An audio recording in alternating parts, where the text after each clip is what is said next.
एक जो नया रिपोर्ट आया उस रिपोर्ट में ये कहा गया कि जिसको एक्सट्रीम पॉवर्टी कहते हैं, एक्सट्रीम पॉवर्टी, अब भारत में मात्र 3% पीपल, केवल 3% लोग एक्सट्रीम पॉवर्टी में बचे, उससे सारे लोग पॉवर्टी के बाहर आ गए। इस प्रकार का रिपोर्ट आज हमारे सामने आया।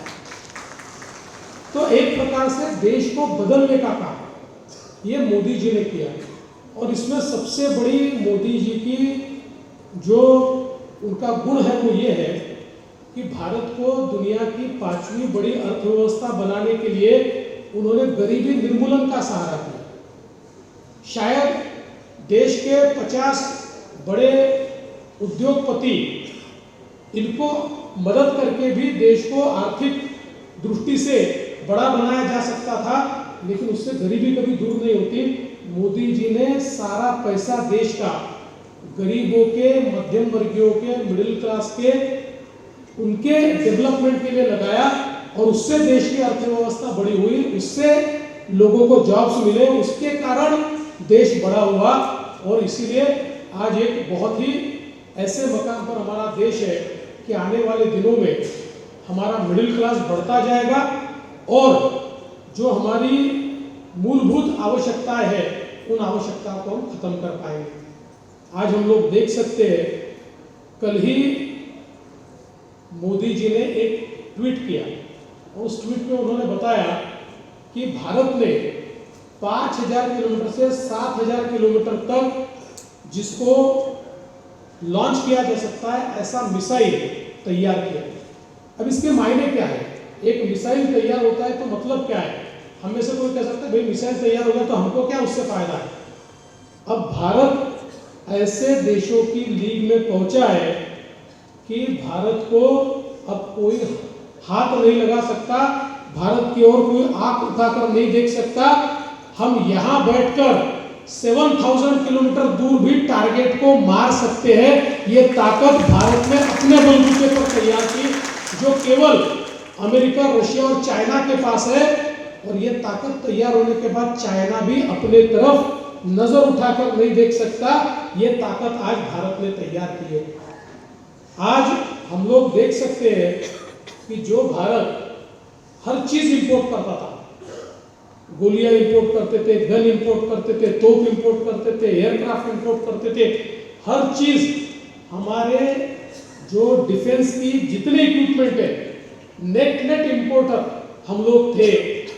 आज ये सारी चीजें अपने देश में बन रही है, और हम लोग आज 50 से ज्यादा देशों को एक्सपोर्ट कर रहे हैं। तो जो देश इंपोर्ट करता था 10 साल पहले, वो आज एक्सपोर्ट कर रहा है। और इससे फायदा क्या है?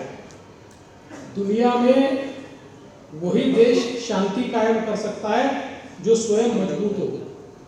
जो मजबूत नहीं, जो कायर है, जो डरपोक है, वो कभी शांति कायम नहीं कर सकते। आपकी ताकत होगी तो लोग आपसे डरते हैं, ताकत नहीं होगी तो आप कितने भी भाषण दे दो कोई डरता नहीं है। आज भारत उस प्रकार का देश बना है। हमने देखा G20 की लीडरशिप हमारे प्रधानमंत्री मोदी जी को मिली। पहली बार G20 के इतिहास में मोदी जी ने पूरे देश के 60 शहरों में G20 का सम्मेलन किया, और वो सम्मेलन करने के बाद दिल्ली में जब डिक्लेरेशन की बात आई, लोग कहते थे डिक्लेरेशन हो ही नहीं सकता, क्योंकि रशिया यूक्रेन का युद्ध चल रहा है, अमेरिका रशिया को मानने को तैयार नहीं, यूरोप अमेरिका को मानने को तैयार नहीं, अरब राष्ट्र यूरोप को मानने को तैयार नहीं, अफ्रीका यूरोप को मानने को तैयार नहीं।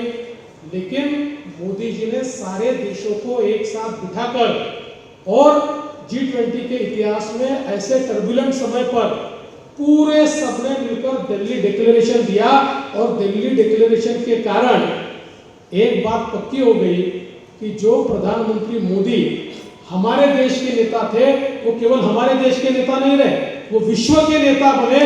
पूरे विश्व ने उनका नेतृत्व माना, और दुनिया के 19 देशों ने प्रधानमंत्री मोदी जी को उनका सर्वोच्च सम्मान दिया। इस प्रकार का नेतृत्व आज हमको प्राप्त हुआ है। आज हम देख सकते हैं जिस प्रकार से इंफ्रास्ट्रक्चर हमारे देश में तैयार हुआ है। आज वंदे भारत ट्रेन के उद्घाटन में हमारे नलिन कतील जी गए थे। वंदे भारत ट्रेन जो दुनिया के किसी भी प्रगत राष्ट्र की ट्रेन से अच्छी ट्रेन है। ये पूरी की पूरी ट्रेन भारत में बनी है और धीरे धीरे अभी तो 180 की स्पीड से भागती है। मुझे रेल मंत्री जी कह रहे थे कि हम थोड़ा जो पटरी है, रेल रूट है, उसको ठीक कर रहे हैं। उसको ठीक करने के बाद 250 किलोमीटर पर आवर से हमारी वंदे भारत ट्रेन जाएगी। तो आप विचार कीजिए, जिस प्रकार के आज हम लोगों ने रोड का नेटवर्क तैयार किया है, हमारे कर्नाटक में भी हम लोग देख सकते हैं इतने बड़े पैमाने पर हाईवेज इससे पहले कभी बने नहीं थे। इतने हाईवेज यहाँ पर बने हैं।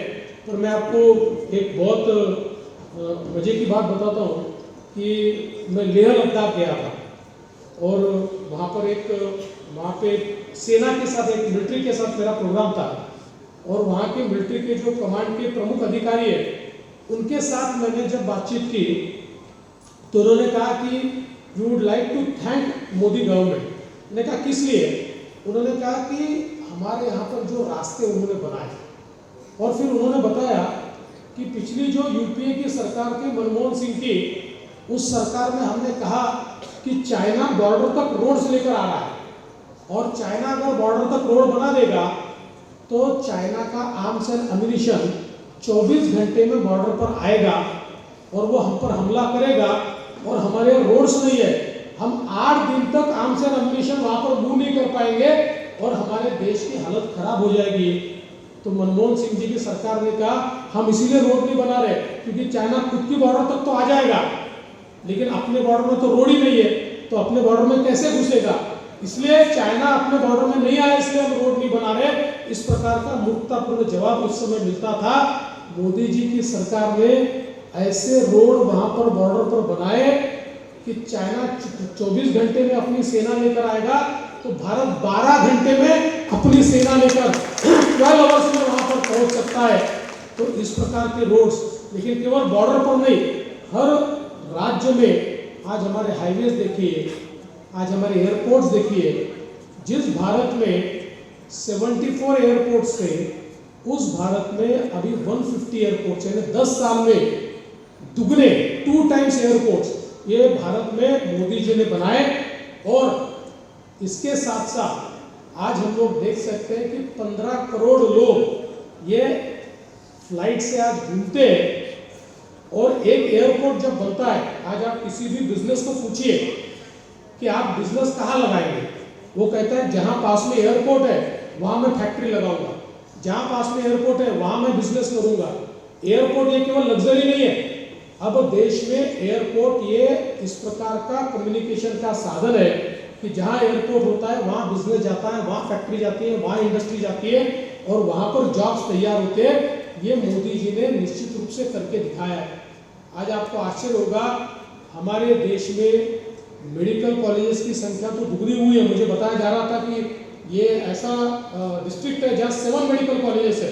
It is one of the district जहाँ 7 मेडिकल कॉलेजेस है, हाँ 10 मेडिकल कॉलेजेस है। तो आज हम लोग देख सकते हैं भारत में एवरी ईयर 50,000 डॉक्टर्स तैयार होते थे। पिछले 10 सालों में 1 लाख डॉक्टर हर साल हम तैयार कर रहे हैं और अगले 3-4 सालों में 1,50,000 डॉक्टर्स हम तैयार करेंगे।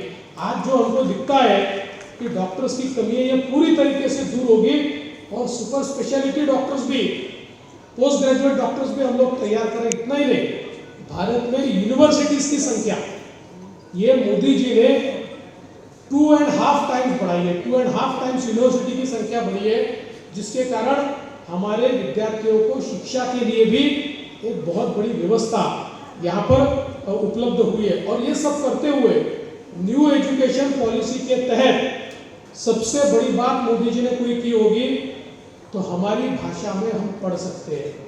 पहले डॉक्टर बनना था, इंजीनियर बनना था, MBA बनना था तो केवल इंग्लिश में पढ़ना पड़ता था। अब ऐसा नहीं है, अब कन्नड़ा में पढ़कर भी डॉक्टर बन सकते हैं, कन्नड़ा में पढ़कर भी इंजीनियर बन सकते हैं, कन्नड़ा में पढ़कर भी हम लोग MBA बन सकते हैं। ये मोदी जी ने भाषा का बैरियर ये पूरे तरीके से तोड़ दिया और हमारे युवाओं को एक मजबूत इस प्रकार की परिस्थिति यहाँ पर तैयार करके दी है। मैं आपको इतना ही कहना चाहता हूँ, एक मजबूत भारत तैयार हो रहा है। आज हम लोग देखते हैं कांग्रेस की सरकार आने के बाद वादा खिलाफी तो हुई, उसमें तो कोई दो राय नहीं है कि उनका एक भी प्रॉमिस वो पूरा नहीं कर पाए। पर एक बार हम लोग इसके लिए भी उनको माफ कर देते कि उन्होंने प्रॉमिस पूरा नहीं किया, लेकिन जिस प्रकार से देश विरोधी ताकतों को, एंटी इंडियन ताकतों को जिस प्रकार से सिद्धरमैया जी की सरकार मजबूती दे रही है, पीएफआई पर बैन लगा, देश के खिलाफ पाकिस्तान को मदद करने वाले लोग बैन लगकर उनको जेल में डाला, सिद्धरमैया की सरकार ने सब कुछ छोड़ दिया, कहा चलो आप अपना काम करो, जोरों से पाकिस्तान को मदद करो, जोरों से देश को बर्बाद करो। ये कौन सी सरकार है, कौन सी नीति है, कौन सी नियत है? इस देश के अंदर कांग्रेस पार्टी और इंडी अलायंस के लोग वोट के लिए इतने लालची हो गए, वोट के लिए इतने इस प्रकार से उनका काम चल रहा है, लाचार हुए हैं कि वो देश का भी विचार नहीं कर रहे। They are not thinking about nation, ये देश का भी विचार नहीं कर रहे। आप देख सकते हैं जिस प्रकार के हालात है, उन हालातों में आज कर्नाटक में सरकार के बदलने के बाद देश विरोधी ताकतों को जिस प्रकार से ताकत मिल रही है, और बम विस्फोट होता है तो मानने को तैयार नहीं है, कहते हैं प्रेशर कुकर का कुछ हो गया है। और ऐसे सभी लोगों को बचाने का प्रयास, उनको सेव करने का प्रयास ये सरकार कर रही है। इसलिए दोस्तों मैं आपको इतना ही कहना चाहता हूं, ये जो चुनाव है, इस चुनाव में we are not voting for BJP, we are voting for Bharat. हम बीजेपी के लिए वोट नहीं कर रहे, हम भारत के लिए वोट कर रहे हैं। बीजेपी के लिए काम नहीं कर रहे, हम भारत के लिए काम कर रहे हैं, क्योंकि एक सेफ भारत, एक अच्छा भारत, एक प्रगतिशील भारत और एक प्रगतिशील राज्य कर्नाटक अगर हमको तैयार करना है तो केवल और केवल मोदी जी के नेतृत्व में हो सकता है। भारत का भविष्य और भवितव्य ये केवल मोदी जी के हाथों में सेफ है। इसलिए हम लोग इस चुनाव में उतरे। मैं आपसे इतने निवेदन करने आया हूं, हमारे प्रधानमंत्री जी ने हमको एक संदेश दिया है, ये लड़ाई बूथ में लड़नी है, बूथ में ये लड़ाई हमको बूथ में लड़नी है। हम सारे के सारे नेता बनकर हमारे एमएलए की कॉन्स्टिट्यूएंसी में घूमते रहे, हम पार्लियामेंट्री कॉन्स्टिट्यूएंसी में घूमते रहे, हमारे गांव में घूमते रहे, कोई फायदा इसका नहीं है। फायदा किस चीज का है? एक ही चीज का फायदा है, हम लोग बूथ में काम करें। आज हम लोगों ने बूथ की सारी व्यवस्था खड़ी की है और हर बूथ में मोदी जी की सरकार का बेनिफिशियरी है। उस बेनिफिशियरी तक जाकर उसको मोदी जी के प्रति एक बार आह्वान करना है, उसको अपील कर दिए कि देखिए हमारी सारी स्कीम्स का बेनिफिट, मोदी जी की स्कीम्स का बेनिफिट आपको मिला है, आगे भी आपको बेनिफिट देना है, इसलिए मोदी जी की सरकार चुनकर लानी है, ये हमको यहाँ पर करना होगा। और मेरा विश्वास है आज हमारे नलिन कुमार कटील जी जैसे एक बहुत ही, जिसको हम कर्मठ कह सकते हैं, इस प्रकार के मेंबर ऑफ पार्लियामेंट हमको मिले जो हमेशा लोगों के बीच रहते हैं, लोगों के बीच घूमते हैं। मैं ज़्यादा पढ़ नहीं पाया, लेकिन मैंने आजू बाजू में पूछा तो जिस प्रकार के डेवलपमेंट के वर्क्स, ये किताब जो आपने छापी है, इतने अच्छे तरीके से उन्होंने की है, इतनी केंद्र सरकार की योजनाएं यहाँ पर आई है, तो मुझे लगता है कि जब ये सारा डेवलपमेंट हो रहा है, और डेवलपमेंट तो अपनी जगह जरूरी है ही, लेकिन उसके साथ साथ एक कल्चरल रेनेसांस भी हम देख रहे हैं, एक सांस्कृतिक पुनरुत्थान भी हम लोग देख रहे हैं। जब 22 जनवरी को अयोध्या में प्रभु श्री राम लला के विग्रह की प्राण प्रतिष्ठा हुई, तो केवल एक मंदिर नहीं बना, हमारा स्वाभिमान वहां पर प्रस्थापित हुआ। 500 साल पहले हमारे स्वाभिमान को जो अपमानित किया गया था, उस अपमान से बाहर निकलकर भारत ने फिर एक बार अपने आप को प्रस्थापित किया। तो एक सांस्कृतिक पुनरुत्थान का दौर है, एक नया भारत तैयार हो रहा है, एक विकसित भारत तैयार हो रहा है। और ये विकसित भारत तैयार होते हुए ये अंग्रेजों के तर्ज पर नहीं, ये वेस्टर्न वर्ल्ड के तर्ज पर नहीं, तो मोदी जी भारतीय मूल्यों के आधार पर भारत का निर्माण कर रहे हैं, और इस निर्माण कार्य के सैनिक के रूप में हम सब लोगों को मौका मिला है। मुझे ऐसा लगता है इतिहास जब भारत का लिखा जाएगा तो उस समय लोग देखेंगे कि जिस समय मोदी जी न्यू इंडिया तैयार कर रहे थे, कौन कौन मोदी जी के साथ था। तो हमारा सबका नाम उस समय लिखा होगा, we were the people who were with Modi जी।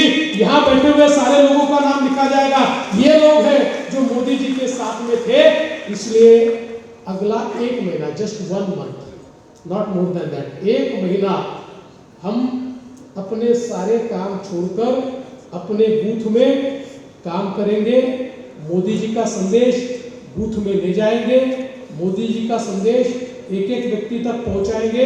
और मेरा विश्वास है, कई लोग ये कहते हैं कि कर्नाटक में क्या होगा, सरकार चली गई, बट वी आर कॉन्फिडेंट इस बार कर्नाटक में बीजेपी और अलायंस एक भी जगह नहीं हारेंगे। Will win all the seats, सारी सीट्स। और आज का दिन आप लिख लो और अपनी डायरी में लिख लो कि महाराष्ट्र से देवेंद्र फडणवीस आया था और उसने भविष्यवाणी की कि कर्नाटक की सारी सीटें हम जीतने वाले हैं। आप जब जीतोगे और जब उसका विजय उत्सव मनाओगे तो वापस मुझे बुलाना, तब आकर मैं आपको बताऊंगा कि देखिए जो मैंने बोला था वो हुआ। क्योंकि आप ये समझ लीजिए, ये कोई नॉर्थ और साउथ और ईस्ट और वेस्ट कुछ भी कहे, मैं तो ये कहता हूँ आज मोदी जी को सबसे ज्यादा समर्थन अगर कहीं मिल रहा है तो साउथ इंडिया में मिल रहा है। साउथ इंडिया, कर्नाटक तो हमारा है ही, लेकिन आज चाहे वो कर्नाटक हो, चाहे वो तमिलनाडु हो, चाहे वो आंध्र प्रदेश हो, चाहे वो तेलंगाना हो, हर जगह एक ही लहर चल रही है, मोदी लहर। मोदी लहर, सिर्फ मोदी जी का नाम चल रहा है। इसलिए एक अभूतपूर्व विजय हमको मिलने वाला है। उस विजय के लिए आप सभी लोग 1 महीना अपना पूरा समय दें, इतना ही निवेदन आपसे करता हूँ। और आपने मेरी बात को सुना, इसलिए आपका आभार व्यक्त करते हुए अपने शब्दों को विराम देता हूँ। धन्यवाद। जय हिंद।